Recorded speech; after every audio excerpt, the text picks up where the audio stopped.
suffer. Lord, please help me.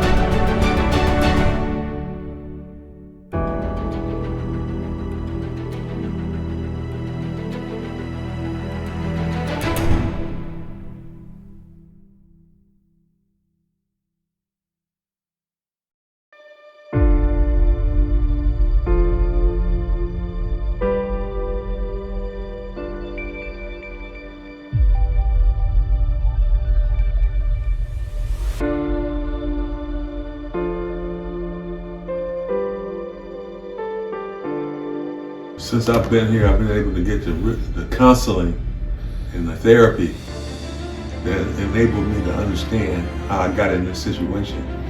And I'm thankful for that. And I feel secure here. Yeah. Well, her daughter, Vanessa, she goes to the store and buys groceries for us. And I'm up every morning, taking my medication, at night I'm taking my medication. And Vanessa comes up and cleans the house.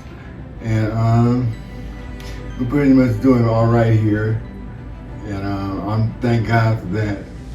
First and foremost, she runs a real organized situation. She makes sure repairs and painting and anything that's necessary, like in a real home, gets done. She makes sure it gets done in a timely fashion. We have a new resident here, Caleb. He is very sick, and she takes him to the doctor. And another resident here, she passed away. She goes to the hospital. We haven't had any problem. There's rules here at the house that we should not be smoking inside, and drinking is illegal here at the house. But I'm not doing either of them, and I'm very proud, and I feel all right. She helps me, even though she is my first cousin. She helps me a lot. Her and her husband. Has she helped you achieve a personal goal of any kind? Yep. Okay, tell me about that. She helped me. I had problems with my family, my sister and her husband last year, April. They're trying to get me into to trick me to get into my guardianship. Okay. And she took all my most of the cash out of my bank account, put it into another bank, and we was fight. She helped me fight all the time, to get back normal. Okay. So she helped me a lot on that.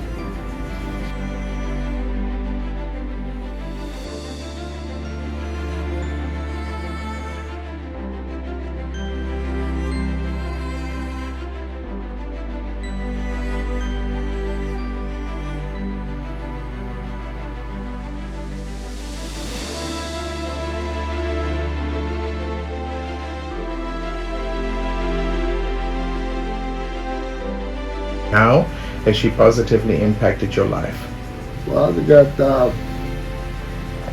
way in the beginning was over here in Cloverlawn, in Oak Park. That's where we first got there. Okay. Been there like over a year. And then we moved to Greenview. I've been there 9 years. And somebody sold the house over there, so we had to move over here. So I've been here like a year and a half or something. Okay. It's always friendly and all that. Which property was your favorite? This one or the other one? I think this one. Okay. It's very peaceful here. Yeah, it is. Since I've been here, I've been able to get my medication stabilized, where I'm not on a lot of medications. I'm only on 2 medications per day, and that gives me hope that one day I might be able to get all the way off and get back independent living and take care of myself. And how many medications were you taking before? Four or Okay. 5. Okay, and you're down to 2. Just 2. Very good. Congratulations. That's Yeah. awesome. Yeah. Okay, and you attribute that to her help. Yeah. And being in her homes, because the homes are really calming. And like I got a good friend here in Kenneth, and he likes to cook, and I like to eat. So that makes us a good partnership. That's awesome. And I like Kenneth's attitude, because he cuts the grass, he washes it. He does a lot of things around here that Miss Kimberly probably don't even know, but it helps keep the house running in an organized fashion, just like in a normal house in a normal setting. What are some of the qualities that stand out to you about Miss Kimberly as a good leader? Okay. Can you share an instance, hopefully a good one, where she has gone above and beyond to help you or facilitate something for you? So you said that she has a picnic once a year. Yeah, once a year, yeah. She had one last year, August, she had one. One before and one after that. This year, probably maybe next month, I don't know yet.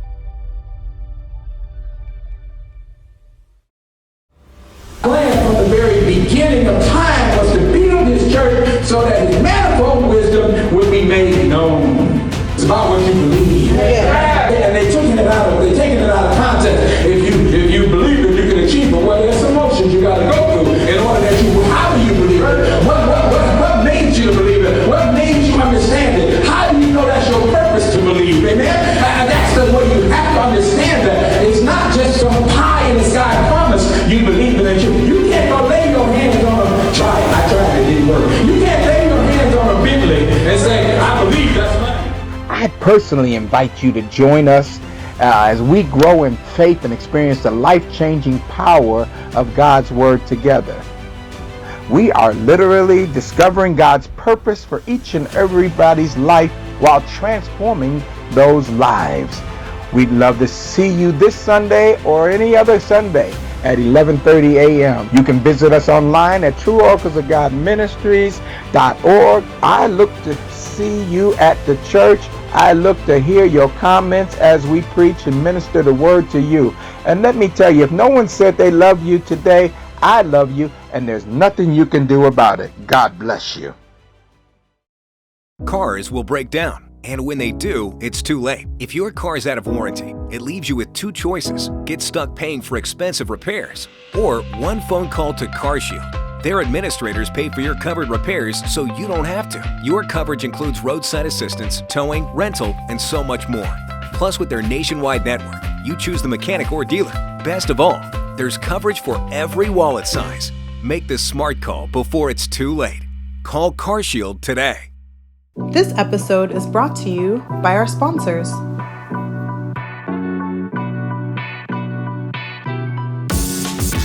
If you're looking for a spot that combines culinary artistry with the comfort of home-cooked meals, look no further. From hearty breakfasts to inventive brunches and mouth-watering lunches, every dish is crafted with care and top-quality ingredients. Whether you're starting your day with a delicious breakfast or enjoying an afternoon pick-me-up, the Jagged Fork is the perfect place to indulge in something truly special. Visit the Jagged Fork in Southfield, where tradition meets innovation on every plate.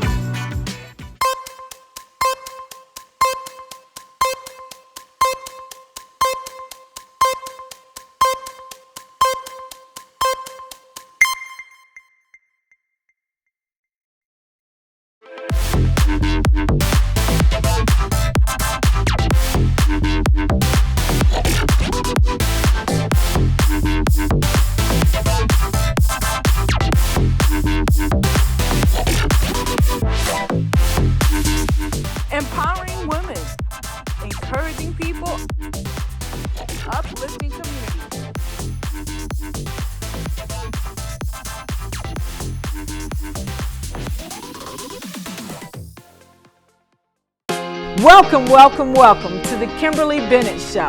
I am so excited to bring to you the premiere of the Kimberly Bennett Show. The reason I launched this show was to bring you things that are dear to my heart.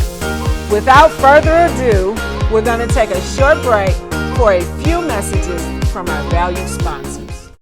This episode is brought to you by our sponsors.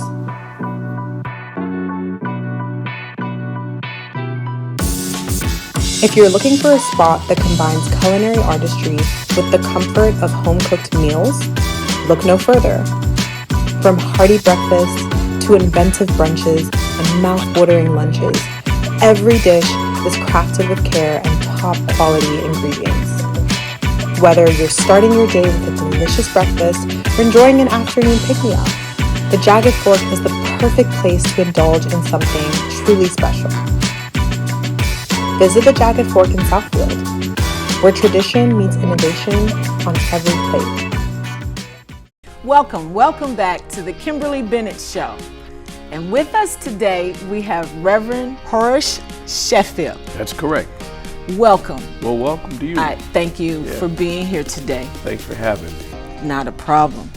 I have some questions for you. And one, to start with, you were called to preach at the age of 11. Mm-hmm. Can you tell us about that experience? Sure. Well, as a young child, my dad was in the civil rights movement, labor movement before that. So, A. Philip Randolph, John Lewis, Whitney Young, all these people were folks that were around my dad all the time, in my home. Dr. King visited my home. And being raised in a religious environment, my grandfather being the founder of Tabernacle, I always kind of questioned, why things were what they were. And so I began to ask God, why would you put me in this kind of context? We swam in Linda Johnson swimming pool in '63 at 8 years of age, Today, people, by the way, would put that on Snapchat and Instagram of some indication of who they were. I was trying to figure out what God wanted from me.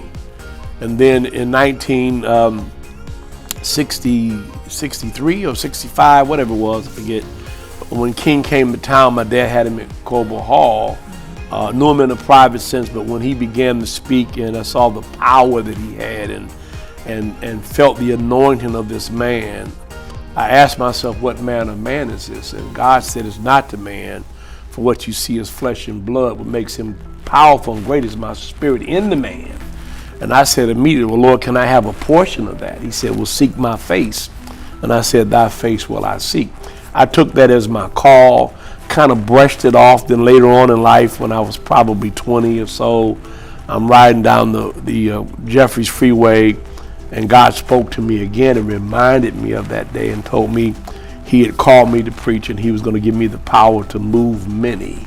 And I started preaching. Okay. It's a great story. Yeah. It's a great story. And you spoke about your father. Your father, Horace Sheffield, was a prominent labor leader and civil rights activist. Mm-hmm. How did this legacy influence you? You've kind of touched on some of that. Yeah. Well, my grandfather moved into a West Side neighborhood in Detroit back in the 1920s when we had restrictive covenants in Detroit. So my dad's activism really comes out of my grandfather, who at that time advocated for blacks to be able to live anywhere they wanted to. Mm-hmm. So I was exposed to that. when you're around people who are fighting all the time for their rights and the rights of others, it's kind of hard not to, pick up on that and be curious about that and know the strength and power that comes from doing for others. That's really at the heart of it, that we live in a selfish era, people have always been selfish, but the avenues and ways that people can express self-centeredness today, even in the church, are just unbelievable. But just watching how people reacted to my grandfather and my dad and seeing how they were able to impact people's lives and the good feeling they got. There's a little statement that my family has that I've inherited and comes from my grandmother. She says, son, the more you do for others, the less you have to worry about yourself. And we would say, why? She said, because God takes care of you for taking care of them. So that really was what my dad was about, my grandfather was about. That's what I'm trying to be about. That's what I taught my kids. My daughter, I think, is a great example of that.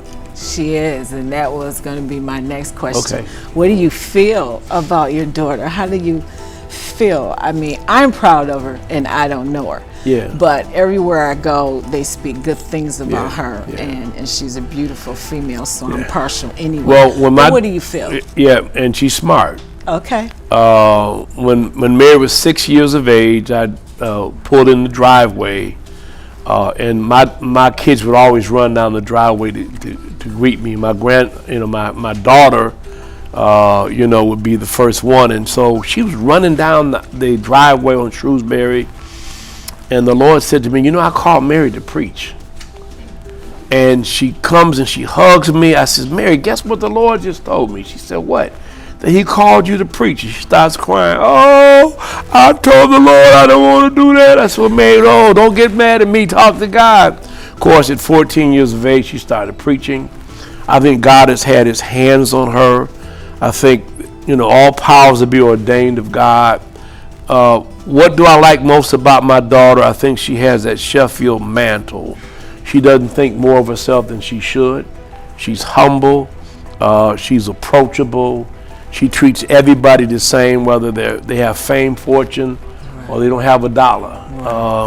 No respect of persons. I think she's brilliant. And I think in this era in which we are, where Detroit is actually finally on the rebound and people who never left are being left out, I think she's going to have a really unique balance of moving the city forward, but making certain that those who kept this city afloat are not left behind and left out. Mm-hmm. Right. So from my understanding, they are, since we spoke about Detroit, and it's the property of Detroit, they tell me, is being consumed by more people who don't live here than those who do live here. Yeah. Well, let me just say, there was a time that people were buying property and sitting on property. Now you have whites that are moving in Detroit, and not just in the neighborhoods that we think. They're not just moving in University District or Bagley community, but they're moving on Grand River and Wyoming. Right. We have whites in that neighborhood. Anything that's left, because a lot of property's been torn down. The city's done a really great job of demolishing abandoned properties. People are buying residential and commercial properties, and they're coming back. But yet, there have been significant numbers of folks who've been able to buy up large swaths of real estate. I don't think that practice is in place anymore. I think the land bank has really gotten that under control. But here's what we have to address, and I talk to my daughter about this all the time. Those of us who, have been in homes where the property value has been depressed for 30 years, maybe 40 years, now property value is going up. I was on Collingwood with my daughter, 3302, where I was born, moved in that house in 54, and between Dexter and Wildermere, they're redoing Dexter. I don't know if you've been in that area lately. So you got Russell Woods, which is a historic district. You got that whole area from Dexter to Linwood with beautiful homes. People have never left. That house now sold for $250,000 on Collingwood, in the heart of the hood, right? So what does that mean? That means if I'm living next door and houses are selling for that, my house is paid for, but I'm paying a taxation that's maybe $40,000 or $25,000. If I'm on fixed income and the property values keep going up, after a while, even though I own my home, I may be forced out because I can't pay $5,000 a year or $6,000 a year in property taxes. So that's what we got to address. Long-term generational residents who are living in neighborhoods that are now being consumed by others who are coming back, not having to lose their houses because they can't afford property taxes because they're on fixed income. Right. I think that's a big issue. So how do you think we conquer that? Well, some of the corporations have stepped up to assist, but we also have property tax exemptions based on income now, where you can actually apply and have your property taxes eliminated. The problem is probably 75% of the people who are eligible for that don't know it. But if you have a certain income and you have dependents, you can really eliminate the property tax altogether. I think that's something that needs to be long term. I think that it's something that was put in place to maintain houses not being lost, because I think there are folks who are concerned about losing housing stock so that they will have something to come back to. Right. But what we got to do is keep people in those homes who never left. Right. Family homes. Right. Yeah. And that is something that I think about, even though my home is paid for. Right.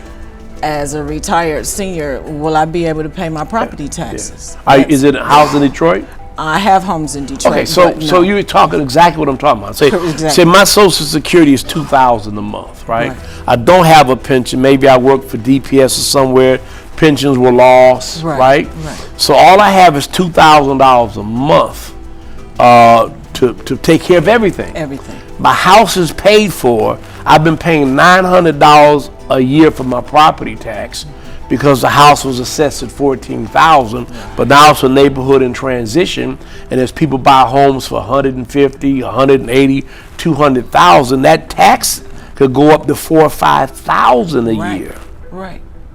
Right, and that's how we end up losing our homes. That's tough. And so what happens is, two things happen. Either they fall behind in taxes, or they wind up selling it to other folks who have driven the taxes up. Right. And the whole neighborhood changes overnight. Right. I know you have a community center. You're very involved in this. My husband and I did this building to be a community center, a light in the community.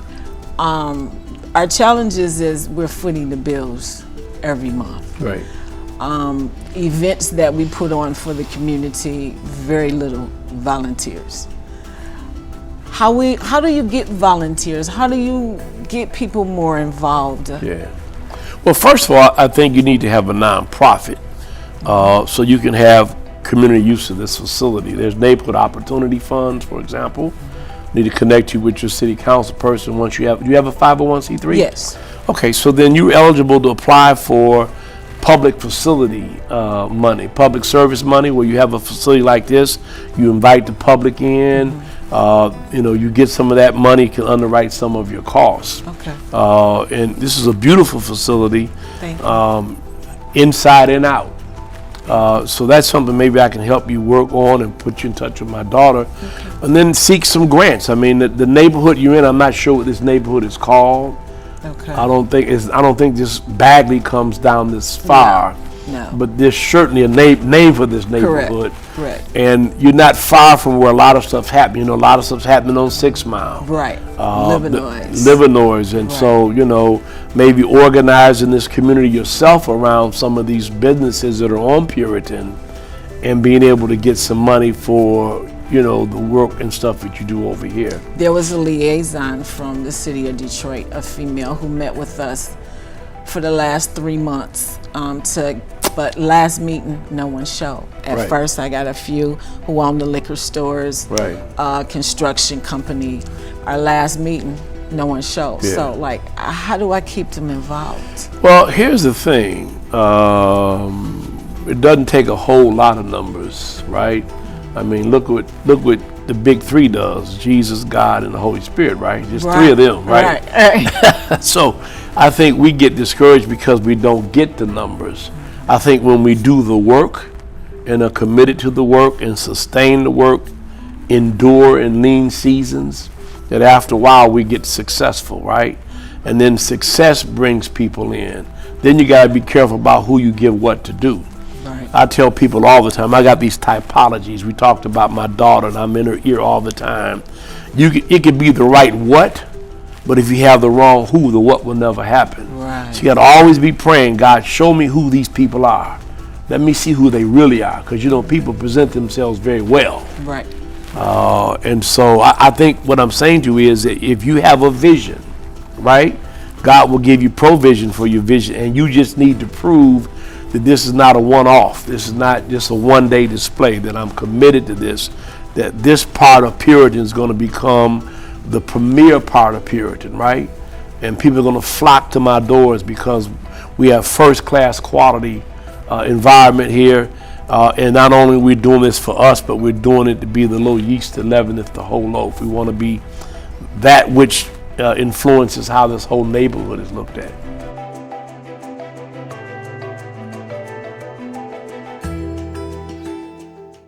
Hey, follow Kimberly on social media, Kimberly Bennett on social media, or visit our website at www.watchkimberly.com.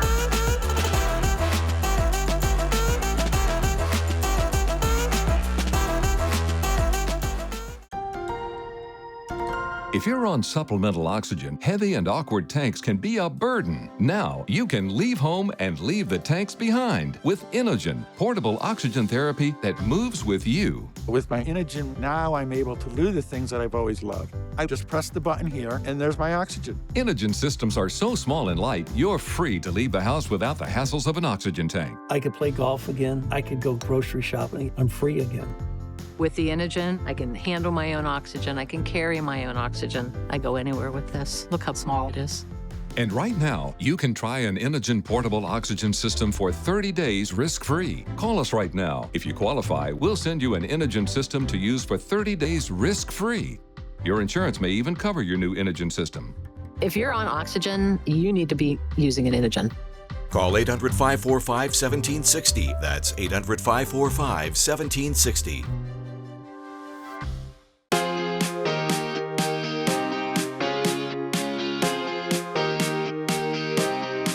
Well, you know, Thomas Edison said that success is 99% perspiration, 1% inspiration. Okay. It's hard work, and you got to do it, yeah. You just inspired me to Well, I keep hope so. going. I hope so. To keep going. Well, let me give you the other most important. My mother told me all of this. Okay. My mother spoke to me and poured so much into me and had me reading Ralph. Everyone should read Ralph Waldo Emerson's essay on self-reliance. We know that famous quote, if a man can build a better mousetrap, write a better book, preach a better sermon, even if he lives in the most desolate part of the world, mankind will make a beaten path to his door. But what I like most in that, and we deal with it more than anybody as black folk, which is jealousy and envy, right? Yes. He said, it comes to a point in every person's life that they must recognize that jealousy and envy is ignorance. For the same energy it takes for what another one has, simply find out how they did it and do the same. Mm-hmm. We act like, you know, somehow God just gave you this. So, right. Anyway, Right. Don't get started. You just reminded me of, as I was growing up, I'm an only child and my dad was 38 when I was born. And we would be out and I would say, Daddy, who is that over there?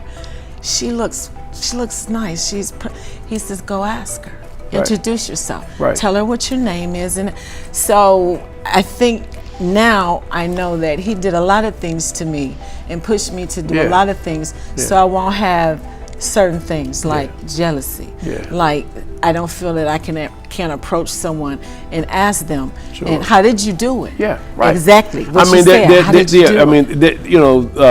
Socrates said there's nothing new under the sun. Right. And so these people have some way by which they have achieved success. And it wasn't magic. Right. It wasn't dropped out of the sky, right? And so that's why you have to go and find, now there's some people who won't want to share anything with you. Right.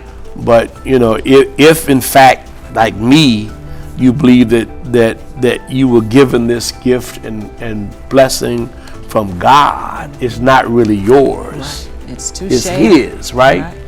And I believe the more you give to others, like if I want to prosper, if I need something, if I was broke, for example, and I needed money and I had $1, I would still give some of that $1 to someone else because it shows where my heart is and that, you know, I'm not so absorbed with myself that I can't still be benevolent. So, yeah, I think that's perfect. I mean, I have a 9-year-old granddaughter. She was down at my comedy club yesterday, one mic. Okay.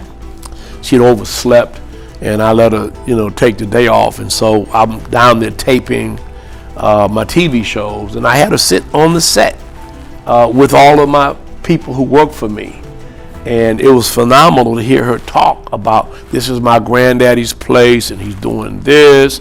And, you know, I think this, you know, she's 9 years old, right? And so exposure. And And I'll say this, and I'm done. I know I'm rambling. I think the greatest gift that we can give anybody is to share with them what we've learned that kept us going.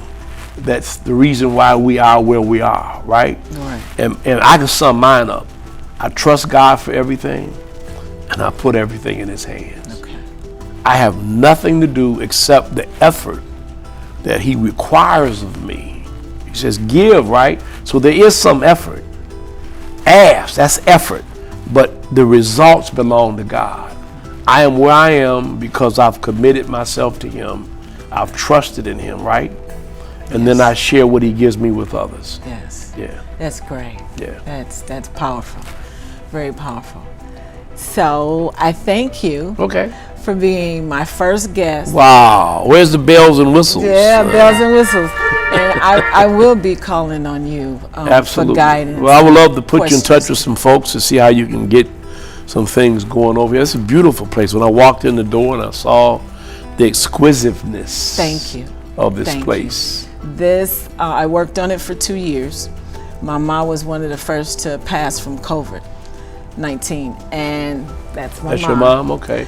And Altoria? Altoria. What was the last name? Donaldson. Donaldson, okay. Yes.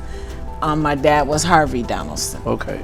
And I came in here daily, and I cried, and I walked around, and I talked with contractors, and so it's like it helped me get through the morning of my mom. Yeah. So it's very special to me, and now I'm a little discouraged because I've been, pounding the pavement, and like I said, our last meeting, no one showed. Right.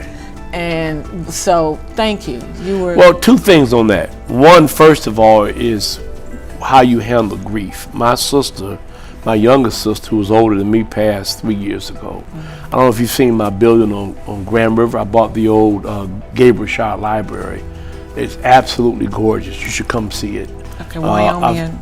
Right on Grand River in Livernois. Livernois, okay. The old library there. Right. 100 years old. I put $1 million in it. Okay. It's worth $3.5 million now. Okay. I just got a call from Barry Gordy's niece. She's using it on September 15th. Okay. But we have to find constructive ways to honor those that we love, and to allow our grief to be abated, through honoring them, right?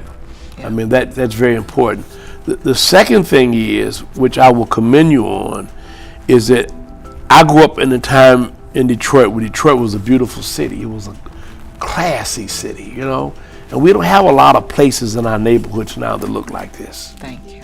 And there are people who would feel this ought not even be here. They won't appreciate it. But for people to have something like this here and to be exposed to such high class, extraordinary excellence, I think is a mission in itself. So the last thing is encourage yourself. Encourage yourself. Okay. Yeah, encourage yourself. If you look for others to do it. My last story, again from my mother. My mother had me read the autobiography of Marian Anderson, who the Daughters of the Revolution forbade her from singing in Independence Hall in Philadelphia. Carnegie Hall. Okay. She had to have a concert on the stairs.